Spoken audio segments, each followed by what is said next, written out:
내 종 다윗이 그들의 왕이 되리니 그들 모두에게 한 목자가 있을 것이라. 그들이 내 규례를 준수하고 내 율례를 지켜 행하며 내가 내 종 야곱에게 준 땅, 곧 그의 조상들이 거주하던 땅에 그들이 거주하되 그들과 그들의 자자손손이 영원히 거기에 거주할 것이요 내 종 다윗이 영원히 그들의 왕이 되리라. 아멘. 오늘은 에스겔 37장을 가지고 말씀을 전가하겠습니다. 하나님은 에스겔을 마른 뼈들의 골짜기로 데려가셔서 그의 믿음을 확인하신 후에 그의 말을 통해 그 마른 뼈들이 산자가 되게 하십니다. 그 뼈들은 극히 큰 군대라고 되어 있습니다. 하나님은 다시 에스겔에게 이들을 무덤에서 나와 이스라엘 땅으로 들어가게 하라고 약속을 하시고 그것을 선포하게 하셨습니다. 그 다음에 이어지는 두 막대기 얘기는 멸망한 북왕국과 남왕국이 다시 통일왕국을 재건할 것이라는 그러한 약속입니다. 그리고 그들 가운데 한 목자가 있어 영원히 그들의 왕이 된다. 그렇게 약속이 되어 있습니다. 사람은 다 하나님의 형상대로 창조된 거룩한 존재입니다. 그러나 가인이 아벨을 살해하듯이 서로 미워하고 죽이는 역사가 반복되었습니다. 가인도 아벨도 다 마른 뼈가 되었다 해도 과언이 아닙니다. 그러나 오늘 이 에스겔서는 하나님이 참 사람을 세워서 이 모든 뼈들에게 생기를 불어넣어 산자가 되게 하고 무덤에서 나와 거룩한 하나님의 평화의 나라를 이룩할 것으로 약속하고 있습니다. 이 나라는 하나님이 다스리시는 나라이고 그 한가운데 예수님이 계십니다. 지금 인류는 이때 이스라엘이 경험한 것보다 더 깊고 어두운 혼돈과 공허와 흑암에 직면해 있습니다. 그가 오셔서 모든 사람에게 생기를 불어넣으시지 않으면 안 되는 그러한 시기입니다. 그러려면 사람 사는 모든 곳에 에스겔처럼 말씀을 대언할 사람들이 필요합니다. 이들은 그리스도와 하나 된 작은 그리스도들입니다. 그리고 하나님께 부르심을 입었을 때 나는 약하다, 어리석다 이렇게 말하지 말아야 합니다. 하나님이 강하게 하실 것이기 때문입니다. 에스겔의 이름이 그것을 증거합니다. 그 뜻은 하나님께서 강하게 하실 자입니다. 자, 오늘 우리 다시 이 본문을 가지고 조금씩 더 세세한 설명을 덧붙이도록 하겠습니다. 에스겔은 BC 6세기 그러니까 기원전 이제 600년 전쯤에 이스라엘의 예언자로서 바빌론의 포로로 잡혀가게 돼요. 그리고 완전히 이스라엘이 파멸하는 것은 586년이고요. 그 이전에 여러 번에 걸쳐서 이제 그 바빌론의 침공에 와서 사람들 많이 잡아갑니다. 그때 먼저 잡혀간 사람 중에 하나 아내도 있었는데 나중에 아내는 죽는 걸로 되어 있습니다. 그리고 긴 세월에 걸쳐서 예언을 하게 됐는데 이제 이런 환상이나 꿈을 가지고 하나님 섭리를 증언을 했습니다. 오늘 본문도 그 중에 하나입니다. 하나님께서 권능으로 임하셨습니다. 완전히. 그리고 그 영이 자신을 데리고 골짜기 가운데로 끌고 가셨다. 근데 그의 뼈가 가득하였다. 근데 그걸 두루두루 보게 하셨습니다. 근데 뼈가 심이 많고 아주 말랐더라는 거다. 빼빼 마른 그러니까 완전히 백골이 돼가지고 뭐 이제 풍화되기 직전의 뼈들이 온 골짜기를 메우고 있었다라는 거예요. 근데 이때 하나님이 에스겔을 시험하시는 말씀이 나와 있습니다. 에스겔을 사람의 아들이라고 부릅니다. 인자야, 이 뼈들이 너희 살 수 있겠느냐? 이게 대단한 시험입니다. 이제 뭐 뼈가 이제 사람 형체도 아니고 뼈만 남아 있는 건데 이게 너희 살 수 있겠느냐 하시니까 근데 이 에스겔은 정말 믿음의 사람이었습니다. 자기가 포로로 잡혀와서도 언제나 하나님의 영이 자기 가운데 그 이마에 계심을 경험한 그러한 예언자였기 때문에 대답하기를 주 여호와여 주께서 아시나이다 이렇게 다. 그러니까 여기 보면 공을 하나님께 떠넘기는 이런 지혜로운 대답인데 이건 물론 하나님께서 살리시기도 하고 죽이시기도 하는 분이다. 마른 뼈들로 사람을 만들어 버리시기도 하고 그들을 다시 살리시기도 하는 분입니다. 이런 말 아니겠어요? 그러니까 하나님께서 오케이 A 플러스를 주신 뒤에 이렇게 말씀하십니다. 너는 이 모든 뼈에게 대언하기를 내 말을 대신하여 전하라 이 말입니다. 너희 마른 뼈들아 여호와의 말씀을 들을지어다. 내가 생기를 너에게 들어가게 하겠다. 그 다음에 그러면 너희가 살아난다. 그 다음에 힘줄을 두고 살을 입고 가죽으로 덮고 뭐 이렇게 다 합니다. 그 다음에는 직접 이제 하게 해요. 그러니까 다 이제 그 뼈가 되고 사람 형체가 이루어집니다. 그런데 이제 아직 생기는 들어오지 않은 때니까 하나님이 다시 에스겔에게 생기를 불어 넣어라 이렇게 하십니다. 생기야 사방에서부터 와서 이 죽음을 당한 자에게 불어서 살아나게 하라 이렇게 이제 하십니다. 그러대로 따라 했더니 정말 그들이 살아서 일어나는데 극히 큰 군대더라. 그러니까 이거는 엄청나게 많은 사람들이 상상할 수 없잖아요. 근데 군대가 모여 있는 거는 사람이 상상이 되죠. 이제 이렇게 큰 군대라 했는데 이스라엘의 멸망한 사람들을 다 의미하는 걸로 되어 있습니다. 표현이 이렇게 돼서 이 뼈들은 이스라엘 온 족속이라. 근데 그들이 말하기를 우리 뼈가 말랐고 소망이 없어졌으니 우리는 다 멸절되었다. 멸절이라는 말을 얘기합니다. 그러니까 2600년 뒤에 2차 대전 때 나치가 유대인들을 저 멸절 수용소에 집어넣습니다. 그러니까 600만 명 죽고 뭐 그렇게 됐는데 어제 집사람하고 형제하고 저하고 그를 다룬 영화를 보러 갔다가 저는 5분에 4.8시간을 자고요. 그게 5분 0.2시간만 봤는데 그래도 늘 이걸 마음속에 두고 있었던 그런 이 사건이었기 때문에 뭐 줄거리는 다 마음속에 들어와 있습니다. 근데 유대인들은 이렇게 멸절적인 고난을 당한 때가 여러 번 있었습니다. 그런데 어찌 보면 이 본문은 오늘의 이스라엘에게도 큰 희망의 복음이 될 수 있죠. 그죠? 하나님은 다 하신다 이거죠. 이들을 멸절 수용소에 가는 걸 허용하시기도 하고 다시 죄가 되어버린 사람들을 사람 몸 만들어서 생기 불어넣어 가지고 산자가 되게 하시기도 한다는 거죠. 그게 사람들 죄 만들어 버리면 다 태워가지고 그 영화에 보면은 그 바로 담 옆에서 그 수용소장이 사택을 가지고 있는데 그게 꽃도 피고 뭐 자기들 맛있는 것도 먹고 강에 가서 놀기도 하고 막 그래요. 근데 유대인 하녀 하나가 이제 있습니다. 근데 뭐 마음에 안 드니까 내가 남편에게 말해가지고 네 같은 년 하나는 죄로 만드는 것도 뭐 아주 쉬운 일이야 딱 이래버립니다. 그러니까 열 몇 살 때 소녀에게 내가 너 죄 만든다 이렇게 말하는 그런 무자비한 독일 이제 수용소 소장 마누라.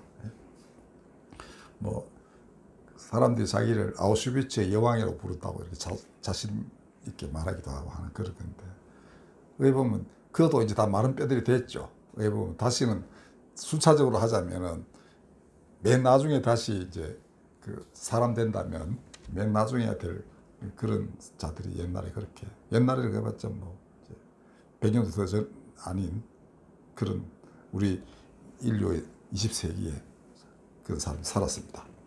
자, 근데 여하튼 오늘 이스라엘은 우리가 다 멸절되었다. 다시는 사람 되기 힘들다. 사람으로 살 수 없다. 근데 여기 이제 부활이 언급이 되고 있는 거죠. 그죠? 너희는 무덤을 열고 거기에서 나오라. 이게 하나님의 말씀입니다. 그렇게 된다 이거죠. 이건 미래의 일입니다. 그때 너희는 내가 여호와인 줄 알 것이다. 그러니까 살리기도 하고 죽이기도 하고 그다음에 정말 죽어서 죄가 된 사람, 마른 뼈가 된 사람들도 다 살려서 산자로서 하나님을 경배하게 하시는 분. 이 하나님을 여기 증거하고 있는 겁니다. 왜 보면 이제 구약 성서에서 부활은 잘 안 나옵니다만은 몇 군데 안 되는 부활 기사 중에 아주 중요한 그런 본문입니다. 무덤에서 나온다 이거죠. 그러니까 예수님 십자가에 달리신 뒤에 무덤이 열리고 많은 성도들이 일어났다라는 기사가 마태복음에 있습니다. 여기서 그대로 나온 대로 이루어졌다 그런 말씀입니다. 그러니까 이 말씀이 이루어진 것이죠. 그 다음에 이제 통일에 관한 말씀입니다. 이런 막대기 두 개를 가져와라. 이게 이제 북왕국하고 남왕국 이제 대표자 이름을 써가지고 두 개 붙여라. 이게 이제 두 나라가 하나가 되는 그런 상징이다. 이렇게 얘기를 하십니다. 그리고 그들은 합쳐져서 고국 땅으로 돌아간다. 이렇게 약속해요. 근데 이 에스겔이 이 환상을 본 때가 이미 바벨론에 의해서 이스라엘은 남유다가 망한 때이고요. 그보다 120년 전에 BC 722년에 북왕국이 다 망해가지고 아시리아에 의해가지고 다 흩어져 버린 이런 상황입니다. 그래서 지금도 열지파는 어디 사라지고 없다는 게 정설로 되어 있는데 나중에 이제 이 땅을 이제 사마리아 사람이나 부르는 사람들이 이제 살게 된 거죠. 혼혈도 되고 신앙도 섞이고 하는 그런 사람들이 됩니다. 그러니까 그게 사마리아 땅입니다. 거기 사는 사람들이 사마리아 사람들. 그렇지만은 예수님에 의해서 사마리아 사람들이 다 하나님 나라 들어오는 게 있죠. 몇 개의 케이스가 있습니다. 문둥병 난 10명 중에 한 사람, 돌아온 사람. 그 다음에 사마리아 우물가 여인. 아주 대표적인 사람들이 그게 나와요. 예수께서 이들에 대해서 얼마나 깊은 사랑을 갖고 계신가 여실히 보여주는 사건들이 신약성서에 그렇게 있는 겁니다. 비유에도 나오죠. 사마리아 그 사람이 강도 만난 자 구해주는 얘기 이런 거. 자, 그런데 예수님도 아마 이 본문을 기억하고 계셨을 거예요. 분명히 이들이 한 나라가 되게 한다 이거죠. 남쪽 나라하고 북쪽 그 이스라엘도 좀 싸웠습니다. 한쪽은 저쪽, 한쪽은 이쪽으로 붙어가지고 뭐 티격태격하고 그랬는데 하여튼 두 왕국 다 임금들이 좀 그 불신에 빠지고 덩달아 백성들도 그렇게 되는 바람에 망한 것으로 이스라엘은 스스로를 그렇게 이해했습니다. 그러니까 다행스러운 일이죠. 많은 선지자들이 회개하라고 요청했고 사람들은 그에 따라서 결국은 하나님께로 돌아오는 그런 역사가 일어난다고 이제 그렇게 성경은 증언하고 있습니다. 여기 돌아온다 이거죠. 그 다음에 그들은 내 백성이 되고 나는 그들의 하나님이 된다 이렇게 약속하십니다. 23절에 보면 옛날 출애굽할 때 약속하신 그대로 다시 그 약속을 하시는데 이렇게 하나님의 약속은 계속 갱신이 돼요. 여건이 바뀌고 시대가 변하면 새로운 상황이 생기죠. 그럼 또 사람들이 헷갈려가지고 막 엉뚱한 데로 가고 그럽니다. 그때 하나님은 다시금 늘 새롭게 너희는 내 백성이다. 그리고 나는 너희 하나님이다. 이걸 일깨우시고 그렇게 하겠다고 약속을 해주시는 것입니다. 그 전제 조건은 회개하고 돌아오는 거죠. 그래서 24절에 보면은 내 종 다윗이 그들의 왕이 될 것이다. 그들 모두에게 한 목자가 있을 것이라. 그들이 내 규례를 준수하고 내 율례를 지켜 행한다. 이렇게 됐습니다. 하나님 말씀대로 살아간다는 뜻입니다. 그러면은 영원한 왕이 너희를 다스리게 된다. 이 다윗이 영원히 그들의 왕이 된다고 표현했으니까 다윗이 살아서 뭐 왕 되는 건 아닙니다. 다윗으로 상징되는 하나님의 진실한 아들 그리스도 예수 나중에 그분으로 판명이 난 그 메시아에 의해서 너희가 진실로 하나가 되고 하나님의 백성이 되고 나는 너의 하나님이 된다. 이 약속을 하신 겁니다. 자, 이게 부단 이스라엘에 관한 얘기겠습니까? 온 인류가 이렇게 된다는 겁니다. 남왕국, 북왕국이 분열되고 또 다른 나라에 멸망하듯이 이 세상이 지금 쪼개지고 있지 않습니까? 서로 싸우고 죽이고 하는 이런 일들이 벌어지고 있는데 결국에는 너희는 내 아들에 의해서 다 하나가 되고 나는 너희 하나님이 되는 날이 온다. 이게 2600년 전의 약속입니다. 다시 한번 에스겔의 이름을 상기하자면 하나님께서 강하게 하실 자. 그러니까 그 일을 행하고 그 말씀을 대언하고 대언함과 동시에 수행해 내는 사람, 그들은 이름이 에스겔이라 불려도 괜찮습니다. 하나님이 강하게 하실 자이니까. 보통 너무 삶이 벅차다. 감히 저 같은 놈이 어떻게 그런 일을 합니까? 제가 말해도 누가 듣겠습니까? 뭐 이렇게 하겠지만은 하나님은 이 에스겔에게 네 말 해라 이렇게 하시지 않았습니다. 내 말을 대언해라. 내가 할 말을 네가 해야 된다. 그러니까 하나님 직접 말씀하시는 게 인간에게 전달이 안 되는지 하나님의 말씀을 사람 말로 알아듣는 어떤 사람이 있어야 되는 겁니다. 다른 사람에게는 천둥처럼 들리고 뭐 그런가 봐요. 그런 장면도 나옵니다. 근데 그 하나님의 뜻을 사람 말로 이제 표현할 수 있는 하나님과 하나 된 사람이 필요한 거죠. 이들이 온 세상에 가서 하나님의 말씀을 대언을 하는 겁니다. 자기 말이 아니고. 그러니까 당연히 하나님이 그 말을 할 수 있게끔 강하고 담대하게 하시겠죠. 그래 에스겔이 되는 겁니다. 하나님이 강하게 하실 자. 그러니까 뭐 누구나 다 사실 따지고 보면 온 세상에 80억의 인간이 있습니다. 여기에 한 인간이 할 수 있는 게 얼마나 있겠어요. 내가 만날 수 있는 사람 뻔합니다. 얼마 안 돼요. 그죠?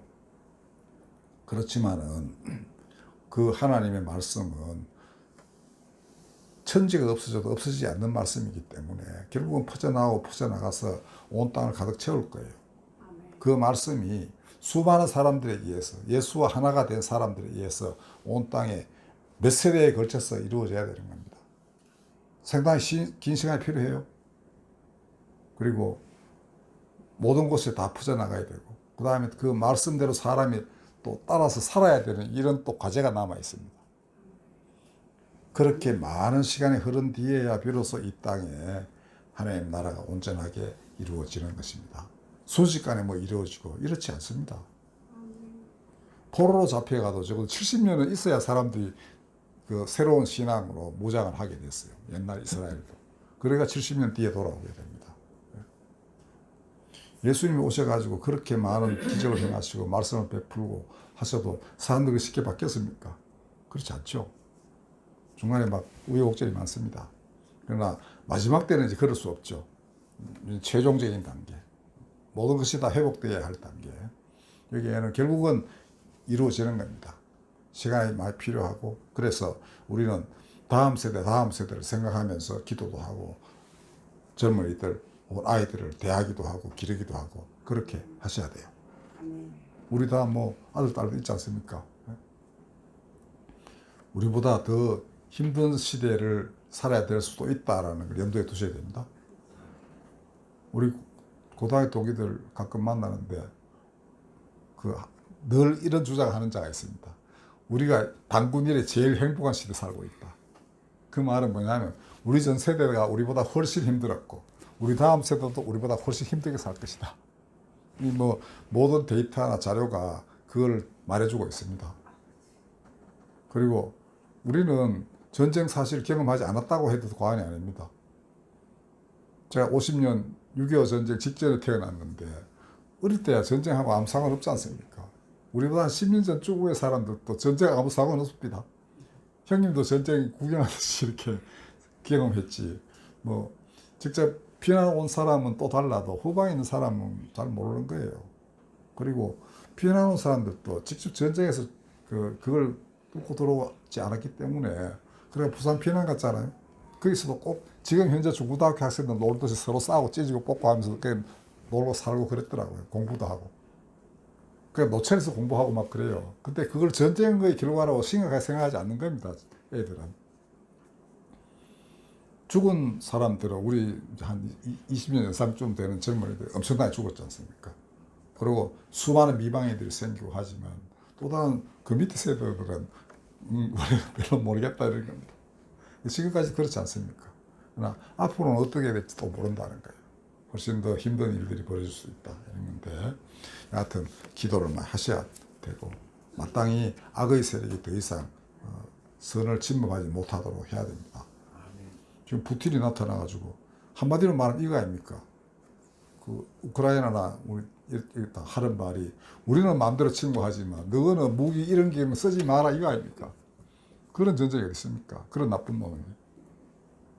세상에 이런 놈이 지금 거대한 나라의 권력과 부를 다 쥐고 있는 상황입니다.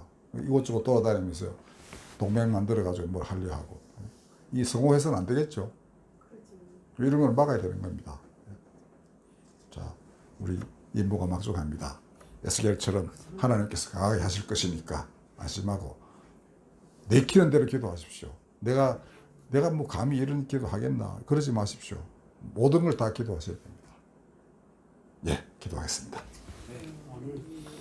거룩하신 하나님, 우리로 하여금 당신의 나라를 위해 모든 것을 기도할 수 있도록 우리 마음을 주장하시고 인도하여 주시옵소서. 이 나라가 하나님 계시는 그런 굳건한 나라가 되게 하여 주시옵고, 우크라이나, 이스라엘, 그리고 이 분쟁이 있는 모든 곳에서 당신의 영광 드러내시옵소서. 예수님의 이름으로 기도하였습니다. 아멘. 411장 찬송하겠습니다.